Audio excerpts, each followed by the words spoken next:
नमस्कार,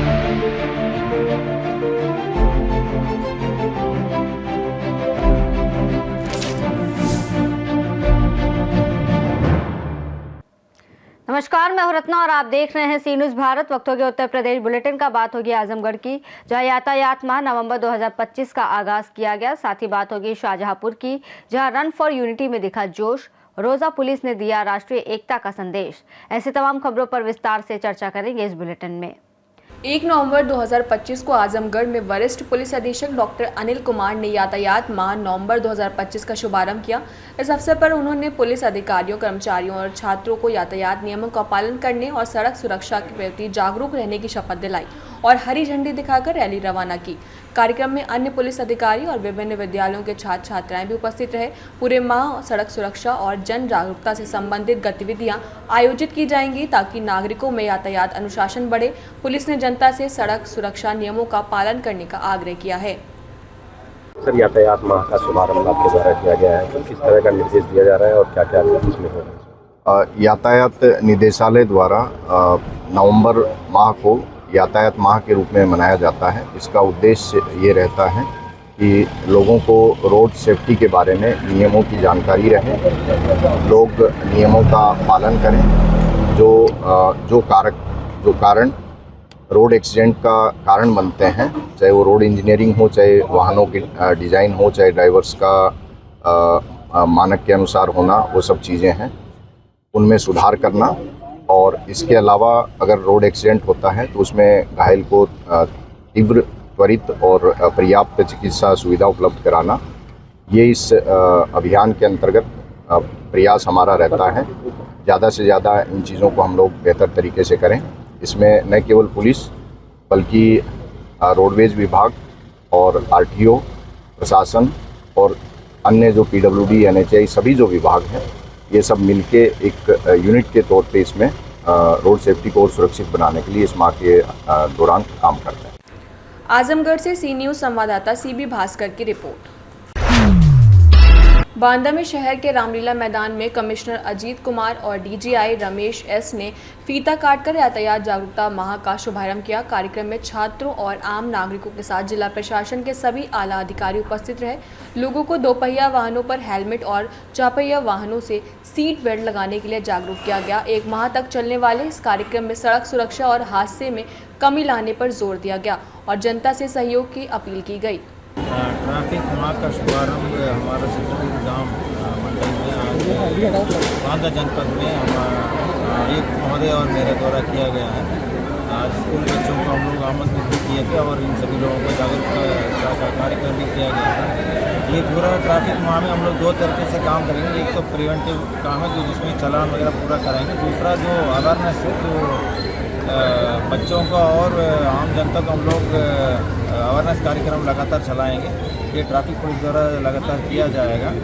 अब हमारा उत्तर प्रदेश पूरा देश में सड़क दुर्घटना में जो वृद्धि है उसमें प्रथम स्थान में है, जो अच्छी को कम करने के लिए प्रयास कर रहे हैं। तो आप लोगों के माध्यम से भी ये मैं संदेश बस सभी लोगों को मैं देना चाहता हूँ। जो भी घर से निकलें, अगर 2 व्हीलर से जाएंगे तो ज़रूर हेलमेट पहन के निकलें। यदि 4 व्हीलर से निकलते हैं तो सीट बेल्ट ज़रूर पहन के निकलें। जन समुदाय इकट्ठा हुआ था, अधिकारीगण इकट्ठा हुए थे, क्या जो है आपने जो है मार्गदर्शन दिया? अब 1 महीने तक हम यातायात महीना मना रहे हैं, जिसमें ट्रैफिक नियमों की जानकारी देना और यातायात के जो रूल्स हैं उसको सब आम जनता पालन करे, ताकि जो सड़क पर दुर्घटना होती हैं ये कम से कम और ना हो।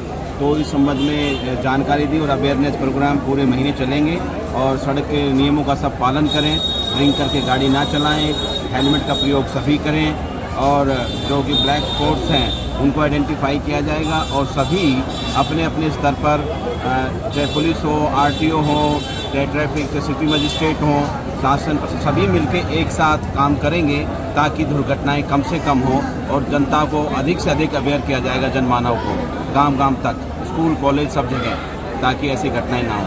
जी। बांदा से सी न्यूज़ संवाददाता कासिद अली सिद्दीकी की रिपोर्ट। कन्नौज में एसपी विनोद कुमार ने पुलिस लाइन में जागरूकता रथ को झंडी दिखाकर यातायात माह का शुभारंभ किया। जागरूकता रथ गांव-गांव जाकर लोगों को यातायात नियमों और सुरक्षित यातायात के तरीकों की जानकारी देगा। एसपी ने कहा है कि सर्दियों में विजिबिलिटी कम होने के कारण हादसों में संख्या बढ़ जाती है। 1 माह तक चलने वाले कार्यक्रमों में ट्रैफिक पुलिस और आरटीआई सहित शहर के नागरिक आमजन को सड़क सुरक्षा के प्रति जागरूक करेंगे।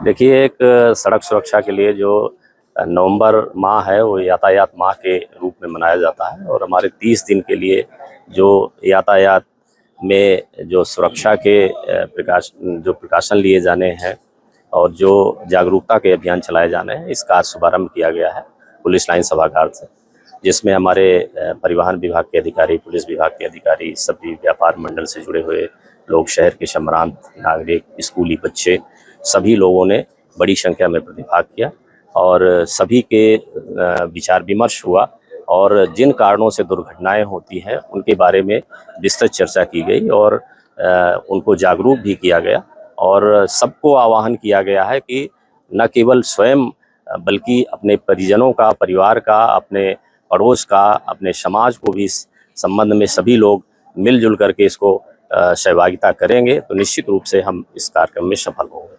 सर, अभी कुछ दिन पहले नो हेलमेट नो फ्यूल का भी अभियान चला था, क्या इस नवंबर माह में ये भी शामिल रहेगा?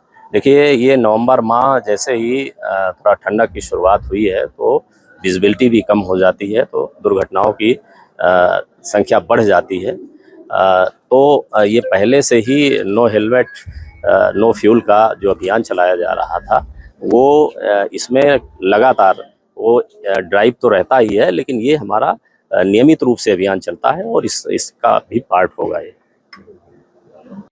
कन्नौज से सी न्यूज संवाददाता विनोद कुमार की रिपोर्ट। ललितपुर के मड़ावरा क्षेत्र के ग्राम पटना में एक किसान ने दबंगों द्वारा खेत में काम करने से रोके जाने और बार बार जान से मारने की धमकी दिए जाने के कारण प्रशासन से न्याय की गुहार लगाई है। किसान का कहना है कि खेती से मिलने वाली आय सेवा स्थानीय मंदिरों की सेवा और पुजारी के पारिश्रमिक का खर्च चलाता है, लेकिन धमकियों के कारण बुवाई नहीं हो पा रही और भगवान की सेवा प्रभावित हो रही है। उसने पुलिस और जिला प्रशासन से दबंगों के खिलाफ सख्त कार्रवाई और सुरक्षा प्रदान करने की मांग की है ताकि वह धार्मिक और सामाजिक कार्य पुनः सुचारू रूप से कर सके। क्या नाम है आपका? राम निवास जी, कहाँ के रहने वाले हैं आप? ग्राम पटना। क्या मामला लेकर आए हैं आप? मंदिर का। क्या है पूरा मामला? मंदिर का ये है कि हमारे दादाजी थे श्री पंडित श्री सूरजभान दुबे, उनकी लड़की हैं शोभाराम दुबे, उनकी लड़की हैं राम निवास। कम से कम 150 बरस से हम जमीन करते आ रहे हैं मंदिर श्री रघुनाथ जी एवं बिहारी जी की, जिसमें हमारा बोर है, प्लांट है और मुंडी वगैरह लगी। अभी जुलाई में गांव के कुछ दबंगों ने मुंडी तोड़ दी, एक बोर पूर दिया। हमने कई बार शिकायत की, इस पर कोई सुनवाई नहीं हो रही है। ललितपुर से सी न्यूज संवाददाता विकास सोनी की रिपोर्ट। ललितपुर तहसील में आयोजित संपूर्ण समाधान दिवस में नवागत जिलाधिकारी सत्यप्रकाश और पुलिस अधीक्षक मोहम्मद मुश्ताक ने फरियादियों की समस्याएं सुनी और संबंधित अधिकारियों को त्वरित निस्तारण के निर्देश दिए। जन सुनवाई में राजस्व, कृषि, शिक्षा, स्वास्थ्य, समाज कल्याण, विद्युत और जल निगम सहित सभी विभागों ने अधिकारी के उपस्थित रहे। जिलाधिकारी ने कहा कि जनता की समस्याओं का पारदर्शिता और शीघ्र समाधान प्राथमिकता होगी, जबकि पुलिस अधीक्षक ने कानून व्यवस्था से संबंधित शिकायतों के उचित निस्तारण पर भरोसा दिलाया। ग्रामीणों ने पहली जन सुनवाई की सराहना की और अपेक्षा जताई कि जिले में समस्याओं के समाधान की प्रक्रिया और प्रभावी होगी। ललितपुर से सी न्यूज संवाददाता विकास सोनी की रिपोर्ट।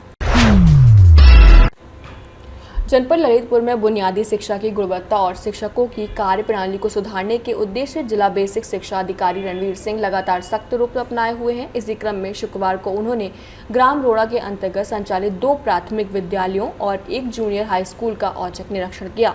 निरीक्षण के दौरान जिला बेसिक शिक्षा अधिकारी ने पाया कि अध्यापक विद्यालय से अनुपस्थित थे, जबकि अधिकांश बच्चे समय पर विद्यालय में उपस्थित मिले। बच्चों से पढ़ाई और मिड डे मील से संबंधित जानकारी भी ली गई। अध्यापकों की अनुपस्थिति पर नाराज जताते हुए डीबीआई रणवीर सिंह ने मौके पर ही संबंधित शिक्षकों को नोटिस जारी करने और स्पष्टीकरण मांगने के निर्देश दिए। उन्होंने विद्यालयों के रिकॉर्ड उपस्थिति, पंजिका, पोषण आहार वितरण व्यवस्था और स्वच्छता व्यवस्था की भी जांच की। इस दौरान उन्होंने विद्यालयों की साफ सफाई पर विशेष ध्यान देने और बच्चे को गुणवत्तापूर्ण शिक्षा देने के निर्देश दिए। जिला बेसिक शिक्षा अधिकारी ने कहा है कि शिक्षा की गुणवत्ता सुधारना शासन की सर्वोच्च प्राथमिकता है। यदि किसी भी शिक्षक द्वारा कार्य में लापरवाही पाई जाती है तो उसके विरुद्ध कड़ी विभागीय कार्रवाई की जाएगी। ललितपुर से सी न्यूज़ संवाददाता विकास सोनी की रिपोर्ट। पशुओं के लिए भूसा लेने के लिए गई महिला विद्युत तार में प्रवाहित करंट की चपेट में आने से झुलस गई। आनन फानन में परिजनों ने इलाज के लिए सीएचसी में भर्ती कराया। तहसील क्षेत्र के भानपुर गांव निवासी दुना देवी पत्नी कन्हैया लाल गांव के ही राम अवध के घर से पशुओं के लिए भूसा लेने गई थी। इस दौरान विद्युत तार में प्रवाहित करंट की चपेट में आने से वह गंभीर रूप से झुलस गई। जानकारी पर पहुंचे परिजन महिला को इलाज के लिए लेकर सीएचसी पट्टी आए। यहां महिला का गंभीर हालत में उपचार चल रहा है। इलाज कर रहे चिकित्सक डॉक्टर नीरज सिंह ने बताया कि महिला की हालत खतरे से बाहर है। नाम है आपका? जय सिंह पटेल। पिताजी का? कन्हैया लाल पटेल। ये कौन है आपकी? माता जी। क्या नाम है? मुदना देवी। कैसे करंट लगा इनको? भूसा भरने गई। कहाँ पे? और रामावत निवासा के घर। अच्छा, तो वहाँ पे करंट किस चीज में था? करंट उतरा? तार खुला था, वो बोले डारा है, उसको पकड़ लिया करंट। अच्छा, मतलब वो बोले कि डारा है और उसमें करंट प्रवाहित था। हाँ। इलाज के लिए सीएचसी लाए हैं। हाँ, लाए। घटना कितने बजे की है? 8 बजे सुबह की। सुबह। प्रतापगढ़ से सी न्यूज़ संवाददाता रोहित जायसवाल की रिपोर्ट। सन 1920 में पट्टी के ऐतिहासिक धरती रूर में किसान आंदोलन को धार देने वाले राम अचबैर सिंह पुत्र राम अकबाल सिंह निवासी लबेदा का गुरुवार की रात निधन हो गया। उनके निधन पर क्षेत्र के कई लोगों ने गहरा शोक व्यक्त किया है। राम इकबाल सिंह के पुत्र अजीत सिंह ने इसकी सूचना देते हुए बताया है कि स्वतंत्रता संग्राम सेनानी दादाजी के नक्शे कदम पर चलते हुए पूज्य पिताजी ने देश सेवा को हमेशा प्राथमिकता दी तथा हमेशा अपने आदर्शों तथा सिद्धांतों पर अडिग रहे। उनके निधन पर पूर्व कैबिनेट मंत्री राजेंद्र प्रताप सिंह मोती सिंह सहित कई क्षेत्र गणमान्य लोग ने शोक व्यक्त किया है। प्रतापगढ़ से सी न्यूज़ संवाददाता रोहित जायसवाल की रिपोर्ट।